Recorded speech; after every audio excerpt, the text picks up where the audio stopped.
আমার ভাইরা, আল্লাহ রাব্বুল আলামিন কোরআনে কারীমের মধ্যে স্পষ্ট করে জানায়া দিচ্ছেন, সুবহানাল্লাযী আসরা বিআবদিহি লাইলাম মিনাল মাসজিদিল হারামি ইলাল মাসজিদিল আকসা। জোরে বলুন আল্লাহু আকবার। আল্লাহ রাব্বুল আলামিন তিনি তার বান্দাকে রাতের বেলায় ভ্রমণ করাইলেন, উম্মে হানির ঘর থেকে বের করে নিয়া বাইতুল মুকাদ্দাস পর্যন্ত নিয়ে গেলেন। সুবহানাল্লাযী আসরা বিআবদিহি, তার বান্দাকে লাইলাম মিনাল মাসজিদিল হারাম, মসজিদুল হারামে নিয়ে গেলেন রাতের বেলা। লাইলাম মিনাল মাসজিদিল হারাম, রাতের বেলায়। মিনাল মসজিদুল হারাম ইলাল মসজিদুল আকসা, মসজিদুল হারাম থেকে মসজিদ আকসায় নিয়ে গেলেন। মসজিদ আকসা কোন জায়গা জানা আছে? ফিলিস্তিনের মধ্যে। সেই ফিলিস্তিনের মধ্যে এই বাইতুল আকসা নিয়ে যা শুরু হয়ে গেছে, আমি তো মনে করি আমার নবী যদি আজকে পর্যন্ত দুনিয়ার জমিনে বেঁচে থাকতেন, ইহুদি নাসারাদের কাল্লা কাইটা ফেলাইতেন, ঠিক কিনা? আমার ভাইরা,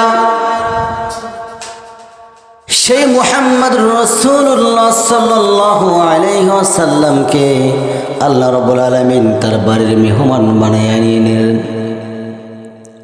আমার ভাইরা, আমার নবীকে উম্মে হানির ঘর থেকে যখন বের করে নিলেন, আমার নবীর অজু বানাইতেছিলেন। অজু বানানোর পরেই আমার নবীজি রওনা দিয়েছেন। কাতে করে রওনা দিয়েছেন বলেছে কিন্তু আমি এর আগে, বোরাপে করে, বোরাকের মধ্যে রওনা দিয়েছেন। লম্বা ব্যাখ্যায় যাব না আমি, শুধুমাত্র আপনারা শর্ট আকারে বুঝে নেবেন, বুঝতে কিন্তু দেরি হবে না। অনেক আলোচনা করেছে বিষয়টা নিয়ে আমি। আমার ভাইয়েরা, আমার নবীজি বোরাকের মধ্যে চড়লেন, বোরাকের থরথরি কাঁপ শুরু হয়ে গেল। আল্লাহর পক্ষ থেকে ফয়সালা চলে আসলো, এ বোরাক কাঁপিস না, তোর পিঠের উপরে যিনি উঠেছেন তিনি যেন তেন কোনো মানুষ নন, তিনি হলেন আমার বাড়ির মেহমান। বলি সুবহানাল্লাহ। ইন্নাল হামদালিল্লাহিল আকরামিল্লাযী খালাকাল ইনসানা ওয়া কাররামাহু ওয়া 'আল্লামাহু وعلمه من البيان ما لم يعلم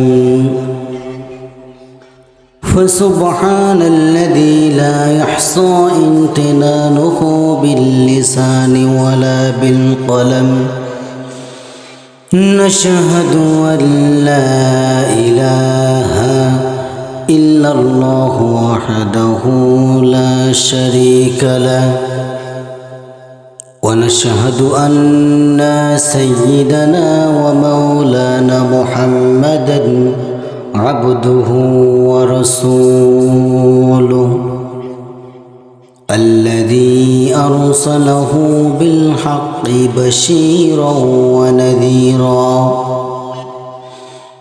وداعيا إلى الله بإذنه وسراجا وقمرا منيرا فقد قال الله تعالى في كلامه المجيد وفرقانه الحميد أعوذ بالله من الشيطان الرجيم بسم الله الرحمن الرحيم سبحان الذي أسرى بعبده ليلا من سبحان الذي أسرى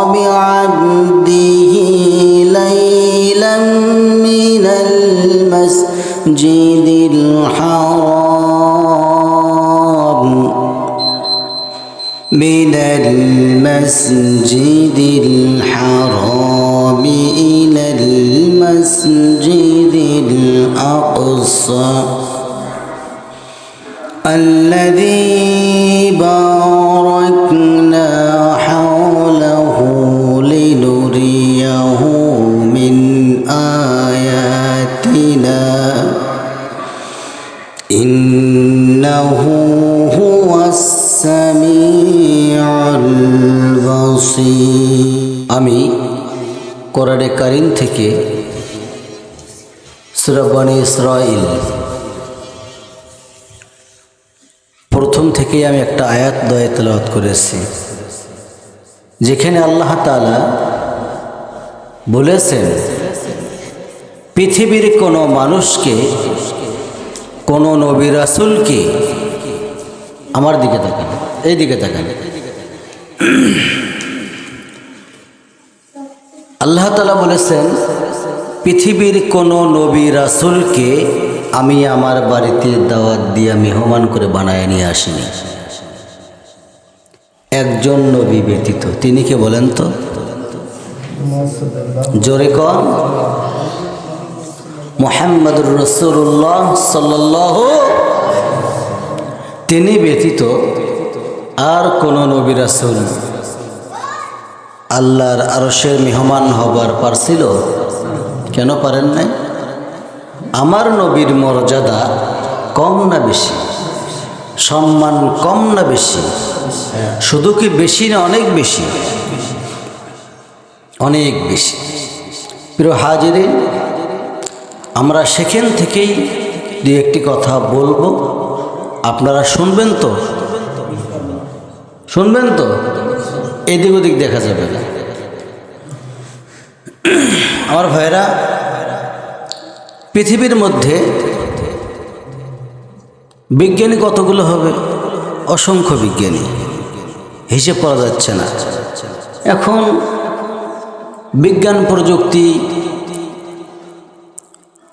এই বিজ্ঞান প্রযুক্তির মধ্যে দেখা যাচ্ছে মানুষ চাঁদের দেশে গেছে, মঙ্গল গ্রহে গেছে, ওদের যাওয়াটা অতটুকুতেই শেষ। আর আমার নবী মুহাম্মদ সাল্লাল্লাহু আলাইহি ওয়াসাল্লাম রহমতের নবী, অথচ আমার নবী থেকে বেশি মজা করতেন কোন নবীর সাথে বলেন তো ভাই? মূসা আলাইহিস সালামের সাথে বেশি মজা করতেন, কিন্তু সম্মান দিতেন কাকে বেশি? মুহাম্মদ সাল্লাল্লাহু আলাইহি ওয়াসাল্লামকে।